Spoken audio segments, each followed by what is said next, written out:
దేవుని పరిశుద్ధ నామానికి స్తోత్రం కలుగును గాక. సమయం ఇచ్చినటువంటి దైవజనులకు కూడొచ్చిన సంఘస్థులకు నా యొక్క వందనాలు.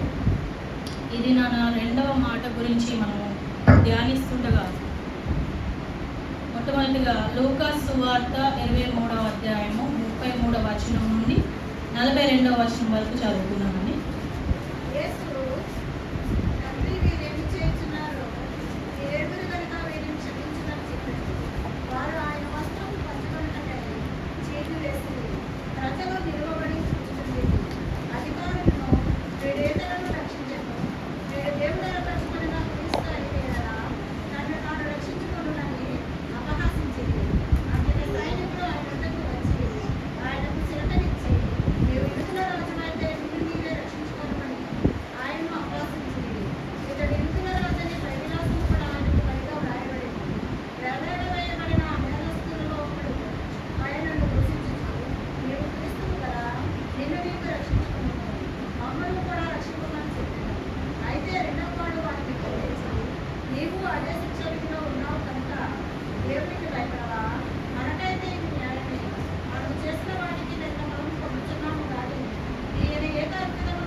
దేవునికి స్తోత్రం కలుగును గాక. లూకాసు వార్తలోని 23వ అధ్యాయంలో 33 నుండి 42వ వచనం వరకు మనం ఈ యొక్క రెండవ మాట గురించి నిశ్చయంగా మనం అర్థం చేసుకోవచ్చు. ఇక్కడ ఏం జరిగింది? కపాలం అనబడినటువంటి స్థలం నాకు వచ్చినప్పుడు అక్కడ ఇద్దరు దొంగలతో పాటు యేసుక్రీస్తు వారిని సిలువ వేయడం జరిగింది. ప్రభువారు రెండవ మాటను దొంగకు జవాబిస్తున్నటువంటి సన్నివేశాన్ని మనము ఈ సందర్భంలో చూడవచ్చు. ఎలాంటి పరిస్థితుల్లో దొంగకు ప్రభువారు ఈ యొక్క మాటను జవాబుగా మాట్లాడినారో మనం చూసినట్లయితే 3 విచిత్రమైనటువంటి సంఘటనలను మనము ధ్యానించవచ్చు. మొదటిది విచిత్రమైనటువంటి సందర్భం. ఒకవేళ ఒక సైన్యాధికారిగా ఆలోచించినట్లయితే ఇద్దరు దొంగల మధ్యలో యేసుక్రీస్తు వారిని సిలువ వేసి ఉండేవారు కాదు. ఎందుకంటే దొంగలు సామాజికమైనటువంటి దొంగలు. యేసు ప్రభువారు దేవుని కుమారుడై ఉన్నారు కాబట్టి వారిని వేరుగాను దొంగలను వేరుగాను సిలువ వేసి ఉండేవారు.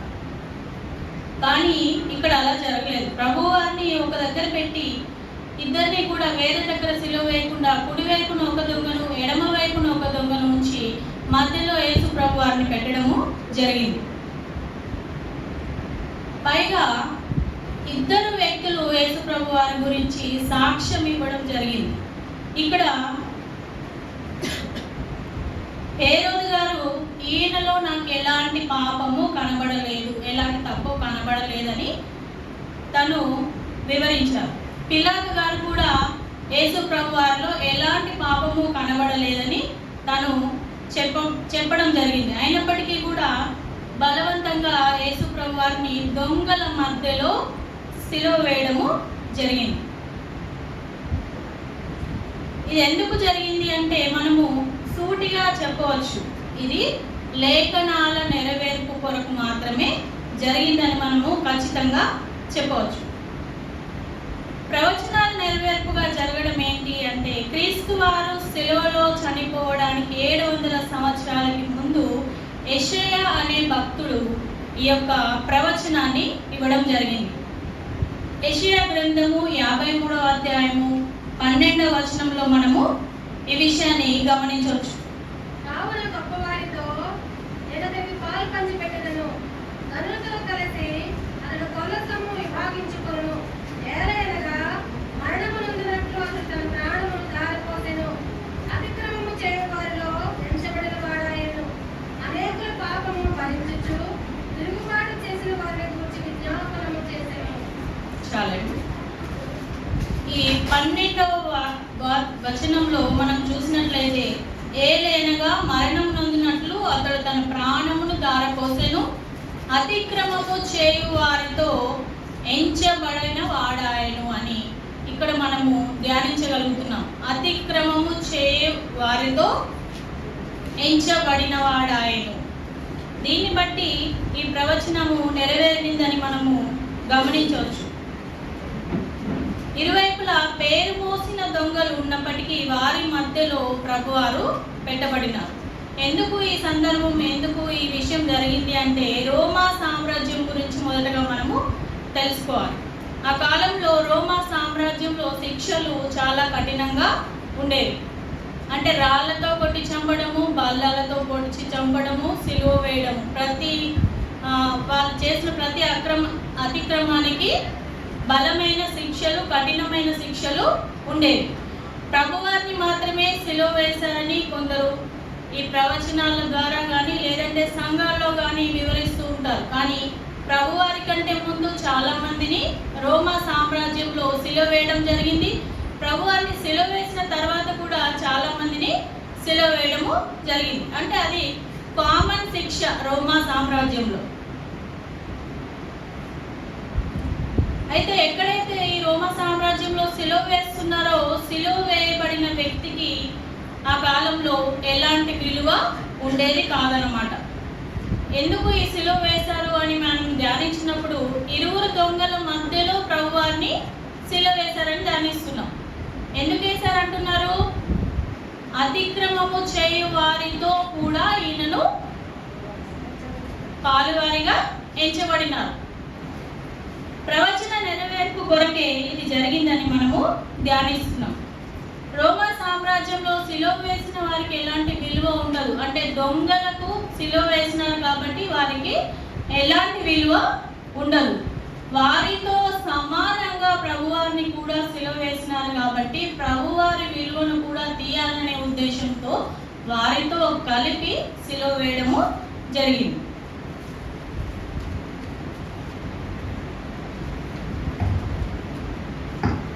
ఈ విషయం గురించి మార్కు సువార్తలో మనము చూడవచ్చు. మార్కు సువార్త 15వ అధ్యాయము 27వ వచనం.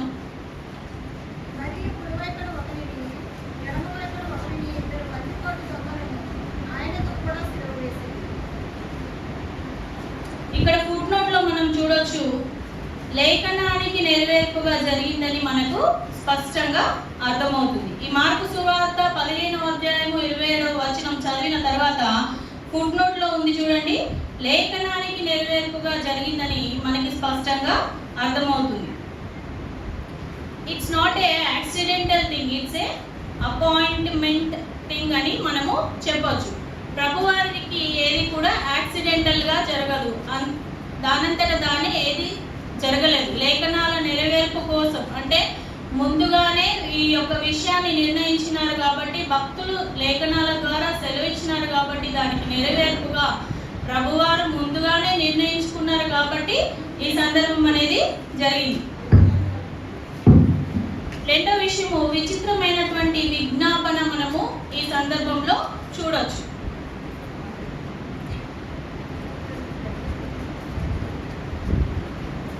అధికారులు ఆ సందర్భంలో ఏమన్నారంటే, నీవు క్రీస్తు అయితే నిన్ను నీవు రక్షించుకో.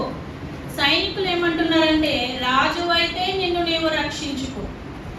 మార్గంలో వెళ్తున్న వారు, నీవు దేవునివైతే నిన్ను నీవు రక్షించుకో అని ప్రభువారితో హేళనగా మాట్లాడుతున్న విషయాన్ని మనము గమనిస్తున్నాం.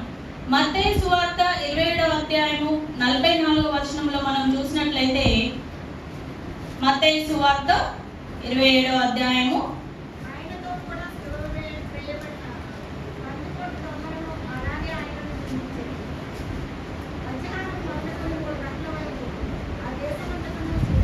చాలండి. మత్తయి సువార్త 27వ అధ్యాయము 44వ వచనాన్ని మనం ధ్యానించినప్పుడు, బందిపోటు దొంగలు ఇద్దరు కూడా యేసు ప్రభువారిని మొదటగా ఏం చేస్తున్నారంట? అపహసించడం జరిగింది. వారి ముగ్గురిని సిలువ వేసిన తర్వాత కుడివైపునున్న దొంగ, ఎడమ వైపునున్న దొంగ కూడా ప్రభువారిని ఏం చేశారంట? అపహసించారు. నీ దేవుడు అయితే నువ్వు రక్షించుకొని నన్ను కూడా రక్షించు అని చెప్పి కుడివైపునున్న దొంగ, ఎడమ వైపునున్న దొంగ కూడా ప్రభువారిని దూషించినట్లుగా మనము గమనిస్తున్నాం. ఇలాంటి పరిస్థితుల్లో కూడా విజ్ఞాపనము చేయడం అనేది చాలా అసాధ్యమైనటువంటి స్థితి. అయితే ప్రభువారు ఇలాంటి సిచ్యువేషన్లో కూడా తండ్రి అయిన దేవుణ్ణి ఎలా విజ్ఞాపన చేసి ఉంటారు, ఈ వాగ్దానాన్ని ఎలా ఇచ్చి ఉంటారని మనం గమనించినట్లయితే, ఒక వ్యక్తి ఐసీయూలో ఉన్న వ్యక్తి ఎలాంటి పరిస్థితిలో ఉంటాడండి? నిస్సహాయ స్థితిలో ఉంటాడు. ఎవరికి సహాయం చేయలేని పరిస్థితిలో ఉంటాడు. ఎందుకంటే తనే వెంటిలేటర్లో ఉన్నాడు కాబట్టి పక్కనున్న వ్యక్తికి ఆ వ్యక్తి ఎలాంటి సహాయము చేయలేడు. కానీ యేసు ప్రభువారు కూడా వారితో పాటుగా సిలువ వేయబడినప్పటికీ ఆయన ఏమని వాగ్దానం ఇస్తున్నారు?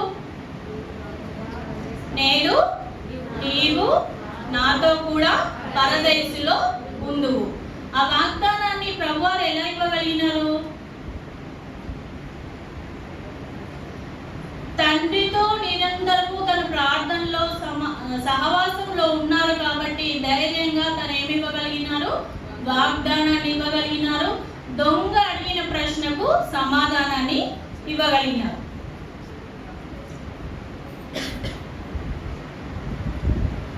అయితే ఈ సందర్భంలో మనము ఈ విషయం ఎలా జరిగింది అని ఆలోచించినట్లయితే 3 కారణాలను మనము చెప్పొచ్చు. మొదటిది సాక్ష్యం అని చెప్పొచ్చు.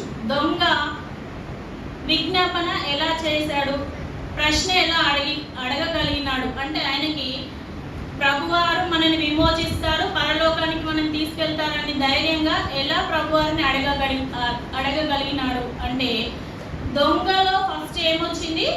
పశ్చాత్తాపం వచ్చింది, తర్వాత మారుమనసు వచ్చింది, తర్వాత ఏమొచ్చింది? నమ్మకం వచ్చింది. అంటే ఈయనే మన ప్రభువు, తను పరలోక రాజ్యానికి వెళ్తారు, తర్వాత మనల్ని కూడా పరలోక రాజ్యానికి తీసుకెళ్తారనే ఒక నిశ్చయత దొంగకు మొదట కలిగింది. ఈ నిశ్చయత ఎలా కలిగిందంటే సాక్ష్యం అని మనం చెప్పవచ్చు. సాక్ష్యం ఎలా జరిగింది? అక్కడ చాలా మంది అపహసిస్తూ మాట్లాడుతున్నటువంటి మాటలు. సిలువ వేసిన సందర్భంలో చాలా మంది కింద వెళ్తున్న వాళ్ళు, అక్కడ నిలబడిన వాళ్ళు, సైన్యము, దొంగలు వచ్చి చూస్తున్న వాళ్ళు, వీరందరూ కూడా ఏమంటున్నారు? నీవు దేవుడవైతే నిన్ను నీవు రక్షించుకో, నువ్వు రాజు అయితే నిన్ను నీవు రక్షించుకో. ఇంకేమంటున్నారు? నీకు అధికారం ఉన్నట్లయితే నిన్ను నీవు రక్షించుకొని మమ్మల్ని కూడా రక్షించమని వాళ్ళు ఖచ్చితంగా చెప్తున్నారు. వీళ్ళు అంటున్న మాటలన్నీ కూడా హేళనగా, అపహాసంగా ఉన్నప్పటికీ ఇవన్నీ మాటలు ఎలా మార్చబడ్డాయి? దేవుని తరఫున సాక్ష్యంగా మార్చబడ్డాయి.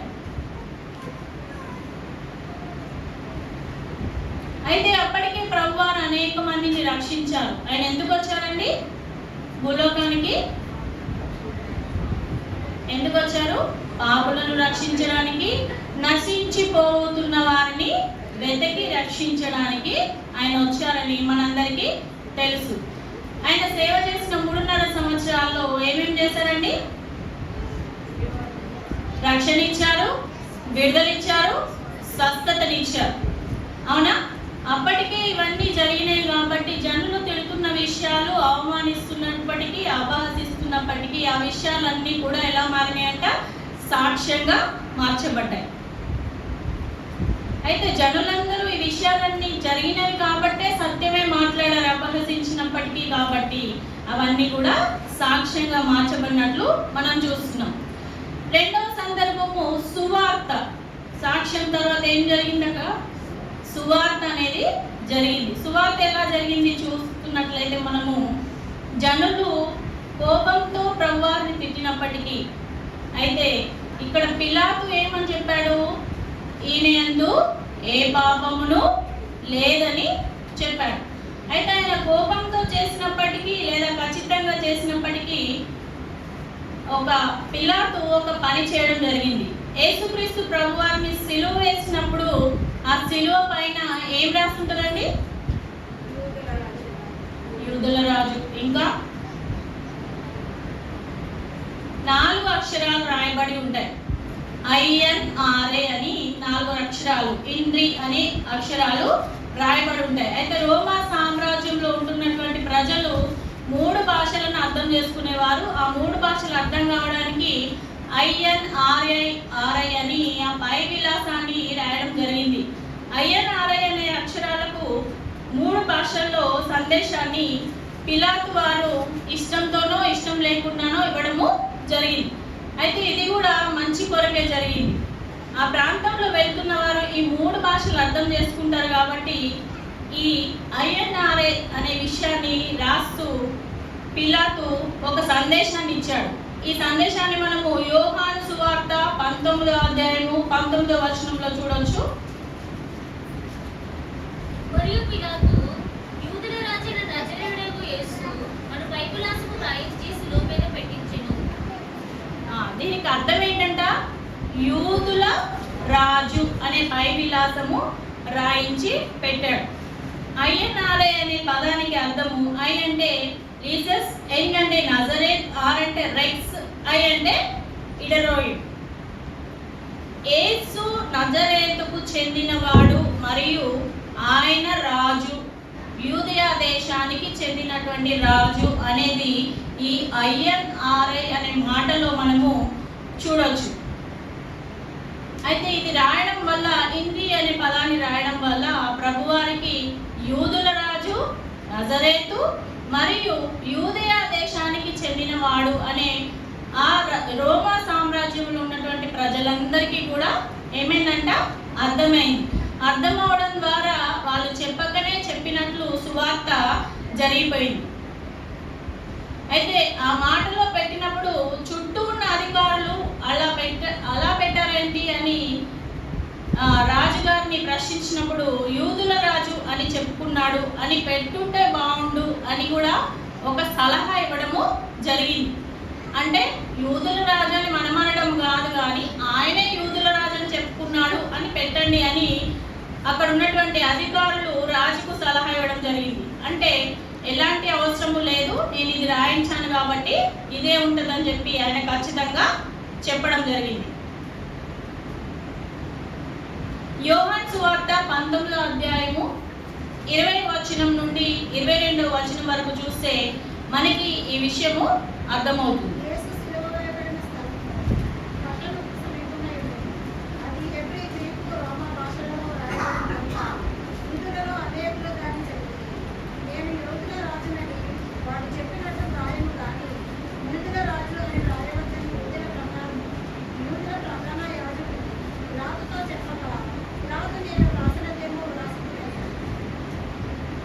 అక్కడ ఏ భాషలో రాశారంట?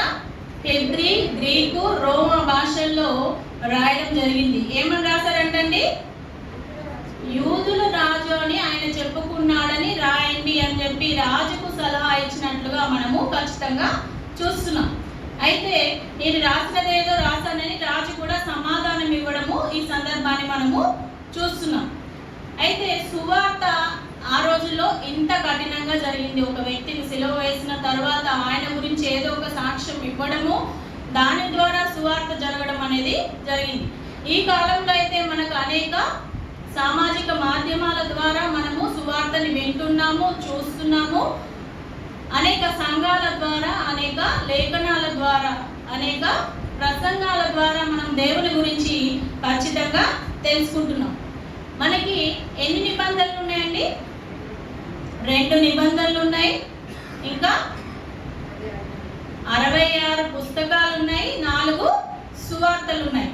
అయినప్పటికీ కూడా మన గ్రంథంలో ఎన్ని నిబంధనలు ఉన్నాయో చాలా వరకు తెలియని వారు ఇంకా ఉన్నారు. పుస్తకాలు ఎన్ని ఉన్నాయో తెలియని వారు కూడా ఉన్నారు. సువార్తలు ఎన్ని ఉన్నాయో తెలియని వారు కూడా ఉన్నారు. పుట్టినప్పటి నుంచి బైబిల్ స్కూల్కి వెళ్ళినా సరే, రోజు ప్రసంగాలు వింటున్నా సరే, 24 అవర్స్ ప్రేయర్స్కి వస్తున్నా సరే, మన గ్రంథంలో ఏముందో మనము ఖచ్చితంగా తెలుసుకోలేకపోతున్నాము, మన వాళ్ళకి మనము వివరించలేకపోతున్నాము. అయితే జరుగుతున్న ఈ పరిస్థితుల్లో, చాలా భయంకరమైన కాలంలో పరిస్థితుల్లో మనం ఉన్నాం కాబట్టి ప్రతి ఒక్కరూ బైబిల్ గ్రంథం గురించి సంపూర్ణంగా తెలుసుకోవాల్సిన సందర్భం అనేది వచ్చేసింది. ఎందుకు వచ్చిందండి? ఒక పక్కన లేఖనాల నెరవేర్పు అనేది జరుగుతుంది. యుద్ధాలు, యుద్ధ సమాచారాలు అన్నీ మనం వింటున్నాము, జరుగుతున్నాయి, అవునా? అంతం ఎప్పుడు వస్తుందండి? ఎప్పుడు వస్తుంది? అంతటా సువార్త ప్రకటించబడిన తర్వాత అంతం వస్తుంది. అంతటా సువార్త ప్రకటించబడాలంటే మనకి ఏ జ్ఞానం ఉండాలి? బైబిల్ జ్ఞానము ఉండాలి. ఒకరినొకరు దూషించుకోకుండా ఫస్ట్ మనం ఏం నేర్చుకోవాలి? బైబిల్ గ్రంథాన్ని సంపూర్ణంగా నేర్చుకున్నట్లయితే మన వారికి మనం జ్ఞానాన్ని అందించగలుగుతాము, లోకానికి సువార్తను అందించగలుగుతాం. అయితే 2000 సంవత్సరాలు క్రైస్తవ చరిత్ర ఉన్నప్పటికీ, మనకి ఇన్ని వర్తమానాలు మనం వింటున్నప్పటికీ, ఇంత సాక్ష్యం ఉన్నప్పటికీ, సువార్త ఉన్నప్పటికీ మనము సువార్తను సరిగా అర్థం చేసుకోలేకపోతున్నాం. అయితే దొంగ కూడా అలాంటి సందర్భంలోనే ఉన్నట్టు మనము చూస్తున్నాం. మూడవది సహవాసం. మొదటిది ఏంటండి? సాక్ష్యము, తర్వాత సువార్త, మూడవది సహవాసం. యేసుక్రీస్తు ప్రభువారు తండ్రితో కలిగి ఉన్నటువంటి సహవాసం ముందు ఇద్దరు దొంగలు యేసు ప్రభువారిని నిందించారు. ప్రభువారు తండ్రితో అంతటి సహవాసం కలిగి ఉన్నప్పటికీ, అంత ధైర్యంగా జవాబిచ్చినప్పటికీ, నేడు నీవు నాతో కూడా పరదైసులో ఉండు అని చెప్పినప్పటికీ దొంగలు ఏం చేస్తున్నారు? ఇంకాను ప్రభువారిని నిందిస్తూనే ఉన్నారు. బహుశా ప్రభువారు వారిని వెంటనే ఎలా క్షమించగలిగినారు అంటే, పదే పదే తండ్రి వీరేమి చేయుచున్నారో వీరెవరు కనుక వీరిని క్షమించండి అని ప్రభువారు ఎల్లప్పుడూ ప్రార్థిస్తూ ఉన్నారు. కాబట్టి పరిశుద్ధాత్మ శక్తి తనలో నుండి పనిచేయడము ప్రారంభించడం వల్ల ఈ సాక్ష్యము, సువార్త, సహవాసం అనేవి జరిగినాయి. యేసుక్రీస్తు ప్రభావంతో దొంగలో విపరీతమైనటువంటి మార్పు అనేది వచ్చింది. కాబట్టి ప్రభువారు ఆ విధంగా ప్రార్థన చేస్తుంటే తనలో ఏం మొదలైందండి? పశ్చాత్తాపము, మార్పు మొదలైంది. కాబట్టి తన తప్పేంటో తనకు అర్థమైంది. లూకా సువార్త 23వ అధ్యాయము 40వ వచనంలో మనం చూసినట్లయితే, అయితే రెండవ వాడు వారిని గద్దించి, నీవు అదే శిక్ష విధిలో ఉన్నావు కనుక దేవునికి భయపడవా? మనకైతే ఇది న్యాయమే. మనము చేసిన దానికి తగ్గము పొందుతున్నాము కానీ ఈయన ఏ తప్పు చేయలేదని చెప్పి ఆయనను చూసి, యేసు నీ రాజ్యంలోనికి వచ్చినప్పుడు నన్ను జ్ఞాపకం చేసుకోమని. లూకా సువార్త 23వ అధ్యాయం 40వ వచనంలో మనకు క్లియర్గా ఏమర్థమవుతుంది? ఇద్దరు దొంగలు కూడా అక్కడ ఏం చేస్తున్నారు? డిస్కషన్ పెట్టుకున్నారు. ఏమని డిస్కషన్ చేస్తున్నారు? మనం తప్పులు చేశాం కాబట్టి మనకి ఈ శిక్ష పడింది, ఈ శిక్ష మనకు కరెక్టే, కానీ ప్రభువారికి ఈ శిక్ష కరెక్ట్ కాదని వాళ్ళిద్దరు మాట్లాడుకుంటున్నారు. వారిలో ఒక దొంగలో పశ్చాత్తాపం వచ్చింది. తనేమంటున్నాడు? పశ్చాత్తాపం పొందిన దొంగ ఏమంటున్నాడు? ప్రభువారిని ఏమంటున్నారు? యేసు నీ రాజ్యంలో నన్ను చేర్చుకో అంటున్నాడు.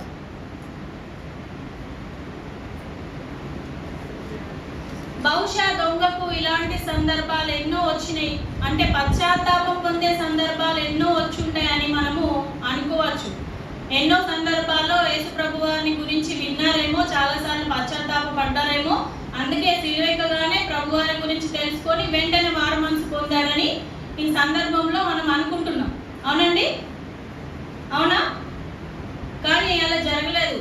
దొంగ కూడా మొదటిసారే ప్రభువారిని చూశారు. వాళ్ళందరూ మాట్లాడడాన్ని బట్టి, ఆ సాక్ష్యాన్ని బట్టి, సువార్త జరగడాన్ని బట్టి తనలో పశ్చాత్తాపము, మారు మనసు వచ్చి వెంటనే అతను ఏం చేశాడు? పశ్చాత్తాపంతో మారు మనసు పొందుకొని ప్రభువారిని వేడుకున్నారు.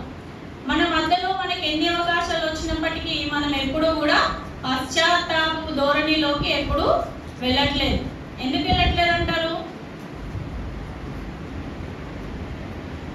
దొంగ మొదటిగా ఏం చేశాడంటే యేసయ్యను రాజుగా స్వీకరించాడు. యేసయ్యను నిత్యం ఉండేవాడిగా అంగీకరించాడు. ఎందుకు అంగీకరించాడంటే ఆయన ప్రభువని అర్థం చేసుకున్నాడు కాబట్టి. అందుచేత చావు తర్వాత జరగవలసిన సందర్భాలు సంగతుల గురించి ఈయన ముందే ఆలోచించుకొని యేసు నీ రాజ్యంలో నన్ను చేర్చుకో అని ఈయన ఖచ్చితంగా అడగగలిగినాడు. అంతటి పశ్చాత్తాపం ఎలా వచ్చిందంటే మొదట రాజుగా స్వీకరించాడు, తర్వాత నిత్యం ఉండే ప్రభువు మన రాజు అని ఈయన అంగీకరించాడు కాబట్టి వెంటనే పశ్చాత్తాపంతో ప్రభును వేడుకొనగానే ప్రభువారు ఏం చేశారంటే వీళ్ళను విమోచించడం జరిగింది. అయితే పరలోక రాజ్యంలో ఈ దొంగ చేరాడంటారా? చేరినట్టు మనం ఎక్కడా చూడట్లేదు. కానీ ప్రభువారు విమోచించారు కాబట్టి నేను నీవు కూడా నాతో పరదేశులో ఉండు అని సెలవిచ్చారు కాబట్టి ఆ దినాన రెండు ఆత్మలు పరదేశులకు వెళ్ళినట్లుగా మనము గమనించవచ్చు.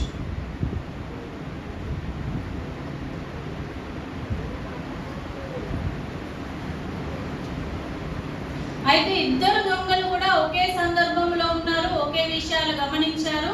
ఒకే పరిస్థితిలో ఉన్నప్పటికీ ఇద్దరు దొంగలకు మారు మనసు రాలేదు, ఇద్దరికి కూడా రక్షణ రాలేదు. ఒకే వ్యక్తికి పశ్చాత్తాపం వచ్చింది, ఒకే వ్యక్తి రక్షింపబడ్డాడు. ఇక్కడున్న మనమందరము కూడా దాదాపుగా 100 మంది ఉన్నాము. అందరం రక్షణ పొందామండి. రక్షణ పొందే అవకాశం ఈ దినాన వచ్చినప్పటికీ నిర్లక్ష్యం చేసే వాళ్ళు చాలా మంది ఉన్నారు. రేపటి దినం మనం చూస్తామో లేదో ఎవరికి గ్యారెంటీ లేదు. కాబట్టి ఇప్పుడే మనం పశ్చాత్తాపం పొంది దేవుడి రాజ్యంలో చేరాలి అంటే రక్షణ పొందాల్సిన అవసరము ఎంతైనా ఉంది. మూడో విషయము విచిత్రమైన సందర్భం. లూకా సువార్త 23వ అధ్యాయము 43వ వచనం ఒకసారి చూద్దాము.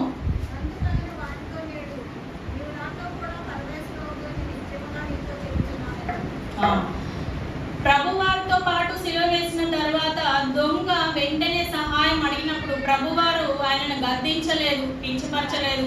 ఇంతకాలం నువ్వు దొంగతనాలు చేశావు, భయంకరమైనటువంటి పనులు చేశావని దూషించలేదు. కానీ వెంటనే ఆయన ఏమిచ్చాడండి? జవాబునిచ్చాడు, అభయం ఇచ్చాడు. వెంటనే నువ్వు నా రాజ్యంలో ఉంటావని సమాధానం ఇవ్వడం కూడా జరిగింది.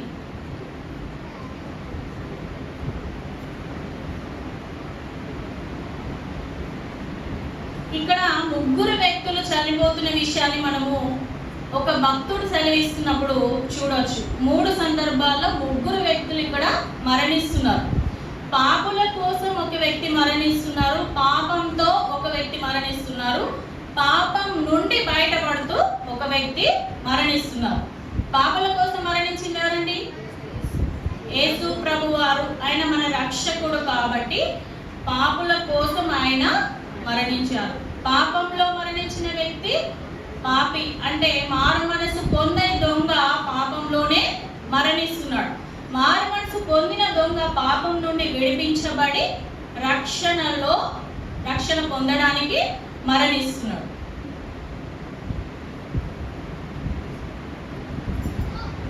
అయితే ఈ దినమే ఒకవేళ రాకడ వచ్చినట్లయితే చాలా మంది పాపిగా మరణిస్తారా, పాపం నుండి విడిపించబడిన వారిగా మరణిస్తారా? అంటే రక్షణ పొందిన వ్యక్తులుగా మరణిస్తారా, లేదా పరలోక రాజ్యంలో ఎంతమంది చేరుతారనే విషయాన్ని మనలో మనం ఒక ప్రశ్న వేసుకోవాల్సిన సందర్భము ఉంది. ప్రభువారు ఎందుకు వచ్చారండి? తప్పిపోయిన వారిని వెతికి రక్షించడానికి వచ్చినారు. కాబట్టి మనందరికీ ఎప్పుడో సువార్త ప్రకటించబడింది 200 సంవత్సరాల క్రితమే, అవునా? ఇంకా సువార్త ప్రకటిస్తూ మీరు మారండి, మీరు రక్షణలోనికి రండి, మీరు పశ్చాత్తాపం పొందండి అని చెప్పాల్సిన అవసరము లేదు. ప్రతి ఒక్కరు ఎవరికి వారుగా వాక్యాన్ని ధ్యానించుకొని దాన్ని సంపూర్తిగా తెలుసుకొని మారు మనసు పొందాల్సిన అవసరం ఎంతైనా ఉంది. ఈ దినాన ఈ 2వ మాట ద్వారా మనం ఏం తెలుసుకుంటున్నామంటే ప్రభువారిని త్వరగా మనము అంగీకరించాలి, రక్షణలోనికి రావాలి, పరలోక రాజ్యంలోనికి చేరుకోవాలి. దయచేసి తలలు వంచుకున్నట్లయితే ప్రార్థించుకుందామండి. తండ్రి నీకు వందనాలు, ఈ వాక్యం ద్వారా మాతో మాట్లాడిన విధానాన్ని బట్టి నీకు వందనాలు. ఇంకనూ రక్షణ లేని వానికి రక్షణ దయచేసి నీ పరలోక రాజ్యంలో మమ్మల్ని అందరినీ చేర్చుకోగలని